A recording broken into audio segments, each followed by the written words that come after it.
দৃষ্টিকোণ সংবাদে আপনাদের স্বাগতম। কামরুজ্জামান কামরুলকে বিএনপির চূড়ান্ত মনোনয়ন দেওয়ার দাবিতে আজ 17 নভেম্বর 2025 সুনামগঞ্জ 1 আসনের বিভিন্ন স্থানে বিক্ষোভ মিছিল অনুষ্ঠিত হয়েছে। তাহিরপুর সদর, বাদাঘাট বাজার, বালিয়াঘাট নতুন বাজার ও ধর্মপাশার জয়শ্রী বাজারে নেতাকর্মীরা তার দীর্ঘদিনের ত্যাগ, আন্দোলন ও জনপ্রিয়তার মূল্যায়ন দাবি করেন।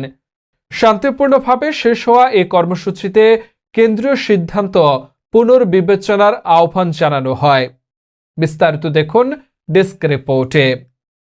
আগামী ত্রয়োদশ জাতীয় নির্বাচনকে সামনে রেখে বিএনপি গত 3 নভেম্বর দলীয় প্রধান বেগম খালেদা জিয়া ও ভারপ্রাপ্ত চেয়ারম্যান তারেক রহমানের নির্দেশে 237 আসনে মনোনয়ন প্রার্থী ঘোষণা করেছে। সেই তালিকায় সুনামগঞ্জ 1 আসনের দীর্ঘ 17 বছর দলের জন্য ত্যাগী, জনপ্রিয় ও হাওর বন্ধু খ্যাত নেতা কামরুজ্জামান কামরুল এর নাম না থাকায় তৃণমূল নেতাকর্মীদের মধ্যে ক্ষোভ সৃষ্টি হয়।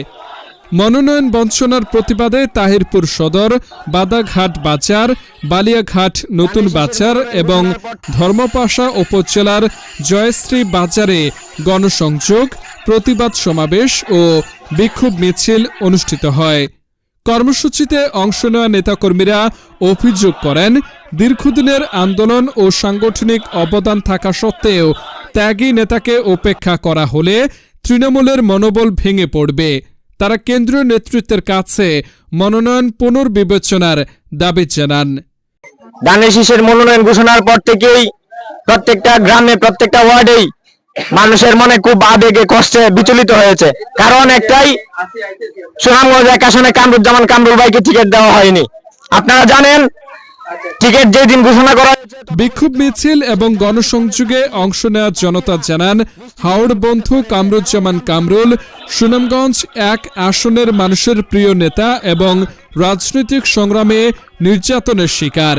শান্তিপূর্ণভাবে শেষ হওয়া কর্মসূচিতে নেতারা বার্তা দেন যে নেতার প্রতি সমর্থন ও সাংগঠনিক অবদানকে ন্যায্যভাবে মূল্যায়ন করা অত্যাবশ্যক।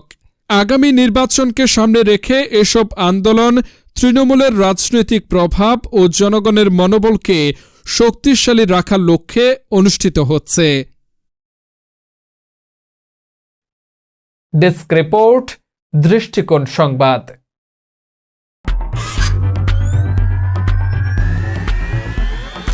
দৃষ্টিকোণ সংবাদ, সত্যের গভীরে বিশ্লেষণে বিশ্বজয়।